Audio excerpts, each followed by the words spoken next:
Hello students, welcome to the session on women's movement in India. Objectives of this session are to study women's movement in India before and after India's independence, to understand the need of women's movement, to discuss the various forms of women agitations in India, and to analyze the changing nature of women's movement in India. It is said that the worth of a civilization can be realized by the position of women in that civilization. Women are an integral part of every society, and in spite of this, since ancient times, they have been victims of domestic, social and political violence. Numerous women's movements were started to stop such suppression and enhance the position of women in the society.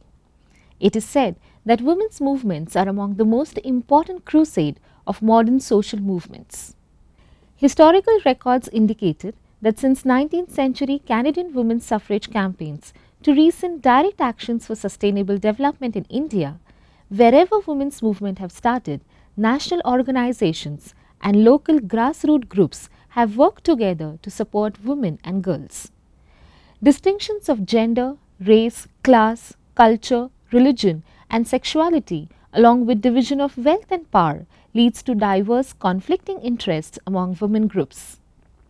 However, the continuity of oppression against women has resulted in formation of international women's movements with common agendas linked to struggles for sovereignty, democracy and secure livelihoods around the world.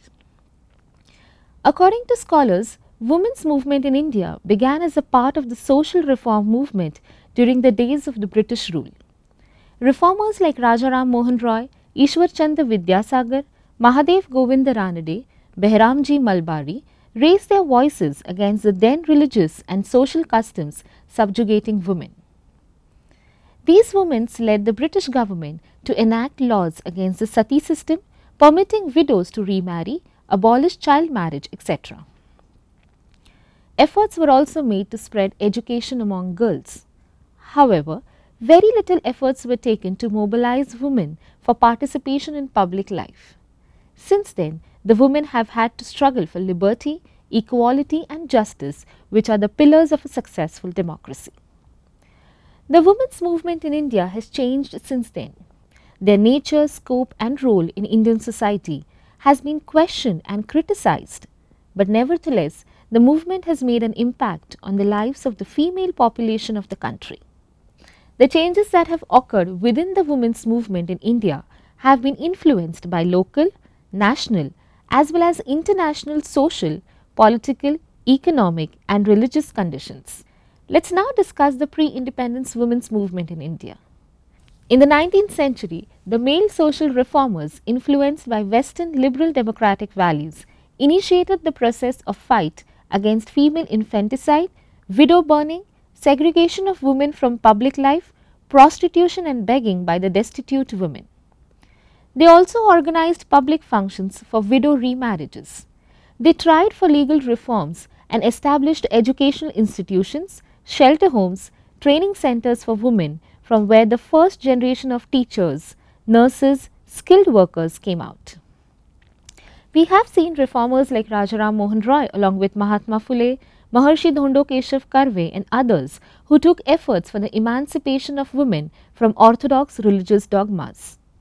In the later part of the 1920s, non-violent means of protest actions under the leadership of Gandhiji ensured massive participation of women in the national liberation movement. Women family members of the Congress leaders gave up parda and participated in public functions, rallies, demonstrations and also experienced prison life. Families which allowed women to take political risks emerged as powerful politicians. Some of the highly educated women joined educational institutions, diplomatic crew, public service boards as well as public and private sector industries. The first generation of English educated empowered women became pioneers of the women's movement in the pre-independence period. Most of them channelized their energies in building pioneer women's organizations such as the All India Women's Conference, Young Women's Christian Association and Anjuman-e-Islam. They tried to fight against child marriage, mobilize public opinion in favor of voting rights for women, impart basic skills such as tailoring, embroidery, cookery, hairstyle, childcare, folk and classical music and dance, letter writing, etc. to women to become efficient homemakers. Now let's analyze the post-independence women's movement in India. After independence, the attention of women leaders turned to securing legal and constitutional rights. The constitution considered women as equal identities and were granted all civil and political rights without much struggle or opposition. The right to vote has been taken very seriously and women are keen voters, acutely conscious of the power to vote. This is particularly true of rural women. But in case of certain legal rights, some have been exercised while others have remained on paper, especially with regard to right to inheritance of parental property, which are by and large not claimed. It is still common in most parts of the country for women, both urban and rural, to forego their rights of parental property. I agree that the custom of residence in husband's home is very largely responsible for it. This is also one of the reasons for the practice of dowry system even today, because it is the only chance of a woman to get share of their parental property. The right to divorce is another legal right that has been used increasingly in urban areas today, though the stigma attached to divorce is still prevalent and there are many difficulties of staying single in the Indian society. Characteristics of the new women's liberation movement are a reflection of the radicalization of Indian politics in the late 60s. Rebellious mood of the youth, poor peasants, marginal farmers, educated Dalit and tribal men and women, industrial working classes found its expression in the formation of innumerable special interest groups addressing themselves to the needs and demands of the local masses. The women's movement diversified with the diversification of expectations and diverse nature of struggles of daily life of the female population. However, women also played an important role in peasants, tribals, farmers, trade union and environment movements, and this enabled them to raise women's issues within them. Let's take an example. In the Tibhaga peasants movement in Bengal in 1946-47, women had organized themselves on a separate platform called the Nari Bahini, and they ran shelters and maintained lines of communication. Similarly, communist women activists also mobilized rural women on specifically women's issues such as rights to finance and property, and village level Mahila Atma Raksha Samitis took up the issue of domestic violence and wife beating. In the Himalayan valleys, under the leadership of Gandhian community workers, the struggle against arbitrary felling of the trees, which led to deforestation and massive scarcity of fuel, fodder, water and seasonal fruits, landslides devastating villages after villages began. Women evolved creative methods to protect trees. This movement was popularly known as Chipko because women hugged the trees when their adversaries made ferocious efforts at felling the trees. Later in the 1960s and early 1970s, new political issues were raised in the country, giving rise to new trends and new movements such as the Naxalite movement, the JP movement and the anti-price rise movement. Participation of women in other socio-political movements like the freedom movement, the peasant movement, the tribal movement, the students' movement, the environment movement was in large numbers. These movements did not raise issues affecting women, but focused on societal or class issues. In the freedom movement, they provided food and shelter to fugitives, visited political prisoners. They were followers rather than leaders. In the tribal and environment movements, their participation was noteworthy due to the use of weapons by them. It also is concluded that these movements dealt with economics of daily lives and hence participation of women was in large numbers. In Maharashtra, women activists and women intellectuals involved in progressive movements took initiative in forming a united front called Anti-Price Rise Women's Committee and organized direct action against the culprits who created man-made scarcity of essential goods. Thousands of poor and lower middle class women joined the struggle under the leadership of seasoned and able women from the left and socialist background. Mrunal Gore, Ahilya Rangnekar, Manju Gandhi and Tara Reddy made their special mark in the eyes of the masses as a result of their unique ability to reach out to the women of different class backgrounds.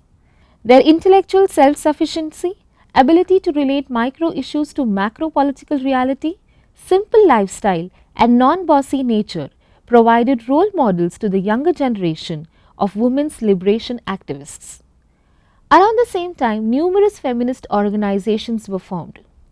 They include the Samata Manch, Stri Sangharsha Samiti, Stri Mukti Sanghatna, Feminist Network Collective, Stri Shakti Sanghatna, Purogami Sanghatna, the Forum Against Oppression of Women, Saheli, the Progressive Organization of Women, the Women's Center, Kali for Women and Manushi. These groups raised a number of diverse issues: land rights, wages, employment, security at workplace, water availability, destruction of nature, oppression and exploitation of the Dalits and the working masses. Many women participated in these struggles with enthusiasm, responsibility and creativity. The UN Declaration of 1975 as an International Women's Year coincided with the emergency rule in India.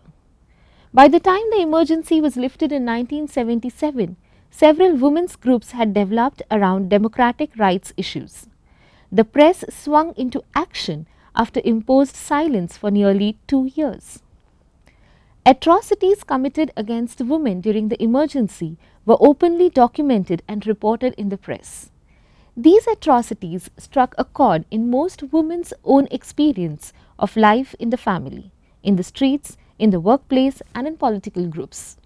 A women's group in Delhi started publication of Manushi, a journal which has documented and analyzed the women's movement, told its history, presented literature by women and was recognized as one of the most reflective and fearless voice of the women's movement. Between 1977 and 1979, new women's group emerged in the cities like Delhi, Bangalore, Hyderabad, Bombay, Ahmedabad, Patna and Madras. They organized protest actions against dowry murders, beauty contests, sexist portrayal of women in media. A nationwide anti-rape campaign in 1980 resulted into emergence and proliferation of the autonomous women's organizations in several cities and towns of India. These groups such as Forum Against Oppression of Women, Saheli, Stri Shakti Sanghatna, Vimochana managed to get tremendous publicity in the print as well as the audiovisual media because of that time, violence against women was the most sensational and the newest issue. Family members, especially fathers and brothers of the women victims of violence, flooded the women's group. Later on, the women victims started approaching these groups on their own. Issues undertaken by new women's groups were campaign against violence against women, fight against unjust family laws, anti-alcohol movements and peace initiatives.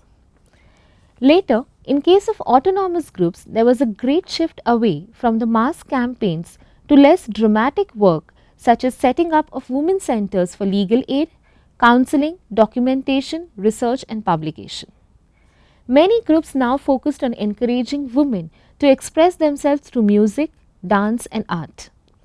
Other raised issues of women in the field of media, women's health or campaigned against feticide for rights of the girl child and for fulfilling basic needs of women in slums.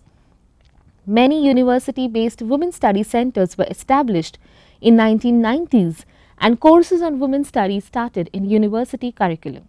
Let's now look at the classification of women's movement. Gail Omwet classifies women's movement into two types. One is women's equality movements, which doesn't directly challenge the existing economic or political or family structure, but rather aims at attaining an equal place for women in it and at abolishing the most open remnants of feudal patriarchy. And two, women's liberation movements, which directly challenges the sexual division of labor itself. On the other hand, Jana Everett classifies women's movement on the basis of two different ideologies of feminism. One, corporate feminism, claiming a large role in politics for women on the ground that they have a special contribution to make as women. And two, liberal feminism, claiming that the rights of men should be extended to women on the grounds that women are equal to men and thus should have same rights. Jane Everett further identifies four issues which shaped women's movement in India: the hierarchical caste system, the Hindu religion, joint family system, Islamic rule, and the British colonialism. The 1970s and later movement suffered from a lack of unity about goals, strategies, and methods. The gap between the urban educated women's group and the rural poor women groups, however, narrowed during this period. The result of these efforts was that the government started rethinking its agenda on gender equality. It proposed the National Perspective Plan for Women in 1988 with detailed plans for women's health, education and political participation. In 1989, the Panchayati Raj Bill was introduced, which instituted 1/3 of the seats in panchayats to be reserved for women. The scheme for development of women and children in rural areas was also introduced, which sponsored Mahila Mandals in rural areas, enabling women to organize and express themselves. Initiatives have also been taken to increase political participation of women. Let us now discuss political participation of women. The most important instance of collaboration between women's organizations and the state has been on the issue of reservation for women in governmental affairs.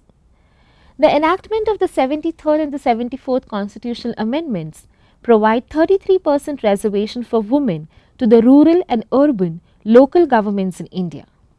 Such panchayat reforms have enabled women to acquire resources and develop management skills among them. They have been able to articulate their priorities for basic needs and amenities such as food, drinking water, schools, healthcare centers, roads and security. A major obstacle, however, to women's effective exercise of power in the panchayats is the growing violence, harassment and corruption existing in the political system. There has also been resistance to women's representation in the panchayats. However, there has been much greater resistance to reservations for women at the national level. There has been a great debate about reservations for women in the Parliament and the state assemblies. The 81st Amendment Bill, guaranteeing at least 33% reserved seats for women in Parliament and state assemblies, is still pending since 1996. The power of women MPs is generally very limited. They are expected to strictly adhere to party policy with respect to women, and none of them have placed questions concerning gender inequality on their agenda. They have regular contact with the women's wing of their party and their party leadership, but they do not have much contact with autonomous women's organizations. The women's movement has even fewer links with women who are in political power. Most of them have come to power due to male political leaders from their family.